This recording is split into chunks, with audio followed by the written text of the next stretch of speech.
Welcome back to the channel, guys, and as you read at the title, brand new 2026 M1000RR is going to join the garage. But that means this 2025 S1000RR has to go bye-bye. Now I do have a surprise which I'm going to leave for the next video. I cannot reveal it in this one, but right here next to me, which I don't want to reveal yet, it's sitting a fourth bike. That's right, I'm not only adding an M1000RR, there's another one right here which I really want to reveal, but I won't until the next video. Right now I need to focus on the BMW and specifically why I'm trading in the S1000RR for an M1000RR.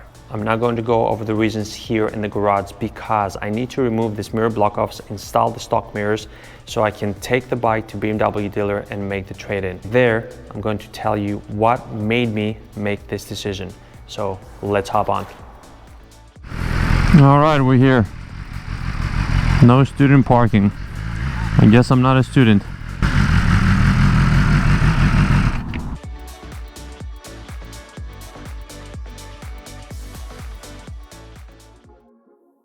Hello, Mike. Welcome back to Long Beach BMW. Thank you for having me. Thank you for coming in again. Absolutely. I heard you might have some questions for me, and I would like to carve out some time. I do, and what I want to ask is, because I know I'm trading the S1000RR for the M1000RR, and I have to be honest, the only two reasons I'm doing it is one, because I saw the M1000RR and it looks beautiful, and I said I want that bike.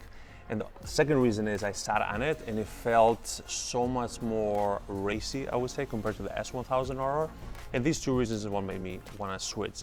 But in reality, I don't know much what about the M1000 is there that should be making me want it compared to the S1000, because the S1000RR feels amazing. So what is it there that I'm getting with the M1000RR compared to the S? So the S1000RR is an amazing bike. It was made for the street. The M1000RR is a track-ready version of the S1000RR. So we've all experienced once we start going faster, that we want to do more. And so now we have the M1000RR in a competition-ready style motorcycle for the track and for aggressive riding, and actually it's winning races. You know what, that makes so much sense, because again, when I sat on it, it felt as if I sat on a race bike compared to the S1000RR. So that makes so much more sense, which again is the reason I'm going for it, because I'm not gonna lie, I am a guy that likes to go a little fast. Although coming here, commuting, it took me about 28 miles to get here, and this was the most comfortable ride on a super sport that I've ever had in my life on the S1000RR. So anyone that wants to commute comfortably, I would definitely say S1000RR. The M1000RR feels a little more aggressive, so I would definitely choose it for the track. But when it comes to those two bikes, S1000RR and M1000RR, what is it performance-wise? Am I getting better brakes? Am I getting better engine? What is it there in the M1000RR? Right off the bat, I can tell you that the horsepower is improved. So 205 horsepower to 212 horsepower on an MRR. We also have lighter weight. The bike is lighter weight. The MRR, in all that it can do on the track and being track ready, it also has improved and upgraded race braking, as well as aerodynamic winglets to actually hold you down to achieve more speeds with a higher horsepower on the bike. Okay, you said better braking. This to me sounds a little crazy, because I've never experienced better braking than the S1000RR before. And I own multiple bikes. My viewers know I own multiple bikes, and I've spent thousands of dollars on upgrades, and a stock S1000RR outperformed those bikes. In braking, at least, it was insane. In agility, it was also unbelievable. I did some ride reviews, and I was so excited going over that ride review, because I couldn't believe how can a stock bike be more agile than an upgraded other type brand motorcycle. So you saying that the M1000RR has better brakes and it's even lighter and more horsepower, I cannot wait. I cannot wait to ride that thing. So unbelievable to me is that I have customers coming back regularly and consistently telling me that 1,000cc sport bike. Is it a comfortable bike to ride on? I've had people coming in and asking me for an S1000RR as a commuting bike. It's not my first choice. However, it's been proven again and again and again to be the most comfortable sport bike made. It is, I agree. And I'm curious to see the comparison of the M1000RR and the S1000RR in comfort. But again, I'm not the person that's always looking for comfort. I just like to go fast and I like to be agile. So I'm very excited trying the M1000RR. Now my question is, I know we'll probably not be able to test the bike to its limits right now, right? Because it's still in the braking period. I remember with the S1000RR, I had to wait until the first service. Can you tell me when should I bring the bike in for its first service? That's a super important question, especially on the new models coming out. New models coming out include the first service with the purchase of the bike. BMW has included the 600-mile service, but they do have some limitations to try to keep track of those services. So you're definitely going to want to get the service done. Ideally, they say 600 miles is your first service, but definitely not to exceed when the first service is included with the sale of the bike, not to exceed 750 miles. So you have to get your first service done below 6 months and 750 miles. 600 miles is the best for the bike. You don't want to do it prematurely. Yes, that's amazing. So basically, if I bring it before 750 miles, the service is included in the purchase price, so I don't pay anything. Correct. Amazing. See, that's another benefit. That's great. Now, speaking of cost, on my previous video that we did together, when I first got the S1000RR, I was not aware of the balloon payment, or what's called the Easy Ride. And you were so great explaining it and what does that mean exactly. And I'm not gonna lie, I got excited hearing it. And with that said, transparency and honesty is something I always strive through my channel. And with that, I wanted to do the same here today. I got a lot of comments. I got comments saying, for instance, well, balloon payment is a waste of money, or different things. It sounds like at least it's always best to buy cash. I don't disagree with that. I think anyone should buy cash. I do that usually with all my bikes. I prefer doing cash, but from a person that always buys cash, I can tell you from experience that there's always depreciation. So I don't want to go through numbers, but I can tell you my other bikes, if I would sell them today, I would lose thousands of dollars on those bikes. So when I first heard about the Easy Ride, and I did the math, I realized that it's not that you're losing money as long as you have in mind that, okay, I'm not necessarily going to keep that bike for life, because let's face it, what biker ever keeps a bike for life? I mean, at least me or my friends, I know within 2-3 years, we always find a reason to switch a bike. I mean, what was it, 4 months ago that I got the S1000RR? Here I am with a new bike again. I mean, it happens. So with that in mind, what I've realized that the Easy Ride, and correct me if I'm wrong, you can go over the details. With the Easy Ride, you have the flexibility where you can hop on the bike, where you don't have to put an upfront cost that it's high, or maybe it's above your affordability at the time, and you can ride with the bike, have your payments which are lower compared to traditional finance, and within 4 years, 3 years, whenever you're ready, you feel that, okay, I have certain equity in the bike, I can always either trade it in and get a new one, or refinance it and keep it for life, which honestly, again, that's just my personal opinion, I would always like to jump in a newer model. So well, that's my experience. What do you have to say based on that, or something that I'm not familiar with when it comes to the Easy Ride? One, thank you very much for coming back so soon, right? And being excited. I'll see you in 6 months again with about the M00R. And two, asking all the important questions, because that's the whole point of the Easy Ride structure, is just to give you another option. And so anytime I sit down and I purchase a vehicle, when I'm signing the paperwork, in my mind's eye, I'm in love with that vehicle, and I'm thinking, this is the last truck I'm going to get, this is the last motorcycle I'm going to get. And as the numbers have come out, and it's been proven, on average for California, trading in a vehicle is 24 to 36 months. Right. If I sit down and I'm thinking that I'm going to keep this vehicle forever, and then 24 months or I don't know, I'm sitting in a place where sexy machines roll past my desk all the time. And so I am tempted more so than others. And it happened with me on my GS. I was sure that that particular GS was going to serve a purpose, but what I wanted to learn is I wanted to learn about the Easy Ride payment structure better so that I could communicate it better as another option. Because of course, hands down, the best possible way to ever do a vehicle purchase is cash. Cash, yeah. But let's face it, not everybody can get their toys via cash. True. So, and there are people who can and still decide if they can make a payment structure make sense. They still opt to keep their bank in the money. I mean, their money in the bank, making money for them is what I was trying to say, and use the financing terms.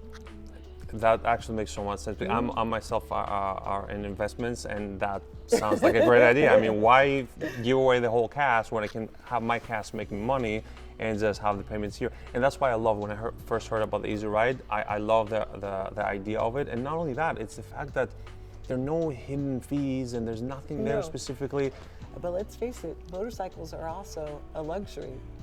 Yes. And so sometimes you don't want to tie up all of your cash. You want it to be able to keep working for you in the bank. And you want to be able to have a toy here or there.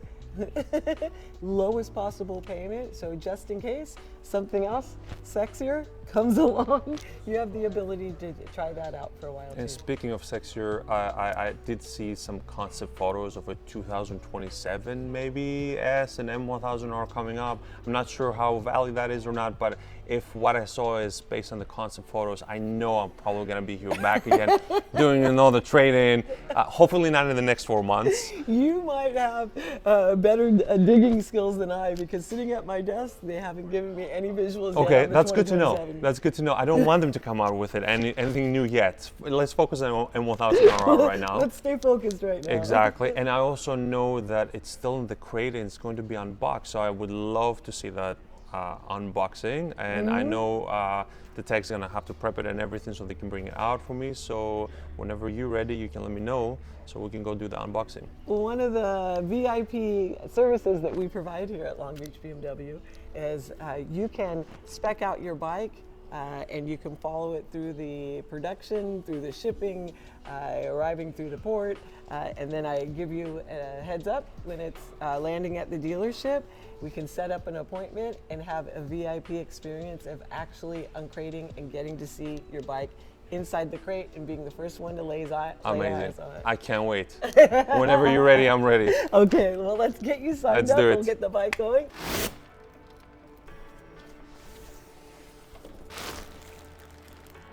This is literally how we do this. Don't be scared. Oh yeah, go on. This is a shot here.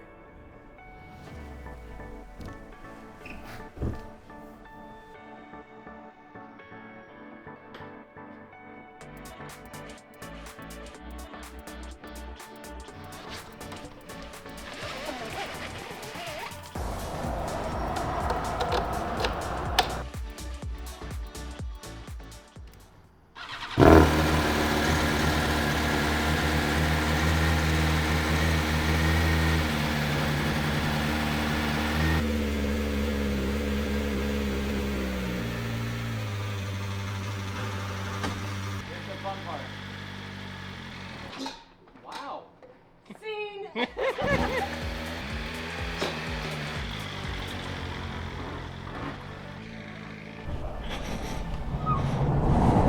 All right. Bye-bye S1000RR. Oh, look at this. Welcome M1000RR. Guys, this front end is insane. I cannot wait to see this bike next to my other bikes. It's just so gorgeous. I'm so excited. Wow. Okay, I want to take this on a ride right now. Okay, I'm sitting on it. It feels taller, stiffer. Yeah, this is completely different.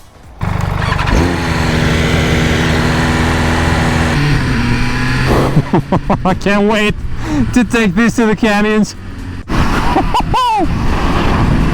I'm so excited, so excited. I need to take this bike back in the garage because I'm gonna get in trouble with this. I need to break it in first before I do anything. See you back in the garage, guys. back at the garage, guys, and look at this. It looks massive. It is gorgeous. Look how it stands next to the Ducati. I mean, it makes the Ducati look small. This is unbelievable. Guys, such a beauty. Wow, let me pull it out so I can go around it a little bit. There it is. Let me do some close-ups for you, and I'll go over what the plans are for this bike, because I still have all the parts that I got for the S that I believe also fit on the M. I don't know if you can see, black gas cap. Usually I always change gas caps with black color. Now this is interesting because I do have one for the S and I think it probably fits on the M, so I'm gonna have to change that too. I know I'm going to do a mirror delete and do block offs. I have block offs from the S, which I need to see if they fit. I have to double check. Look at this beauty, guys. Forged wheels. I don't know if you can tell. It has that satin feel that my RS4 has, which I did the forged wheels from Core Moto. It is such a beauty. A crop of its exhaust. Of course, I'm gonna have to do a delete, a cat delete, and maybe the entire exhaust, change the entire exhaust, maybe keep the crop of it, and we'll see. Definitely brand tune. This bike is thirsty for a brand tune. And of course, I do have tail tidy, TST tail tidy with a low mount for license plate. I'm going to be doing that too. These are the first mods I'm going to do until the first braking period, so we can start truly modding this. Look at this. This is something else. All right, stay tuned, guys, because next I'm going to be taking this out of the canyons to do a ride review. I'm going to compare it to the S, and of course, as always, I'm going to compare it to these two Italian beasts and see how it performs, as always. And obviously, a lot of mods, videos on them, on how-tos. And don't forget, I still have a fourth bike sitting here right next to me, which I cannot reveal in this video. I will reveal it in the next one. This is a surprise, guys. If you've been following my channel for a while, you're not expecting that bike. This is definitely not something that you would see me usually ride. So stay tuned for that. And as always, if you like this video, make sure you hit that like button, make sure you hit the subscribe button, and I'll catch you in the next one.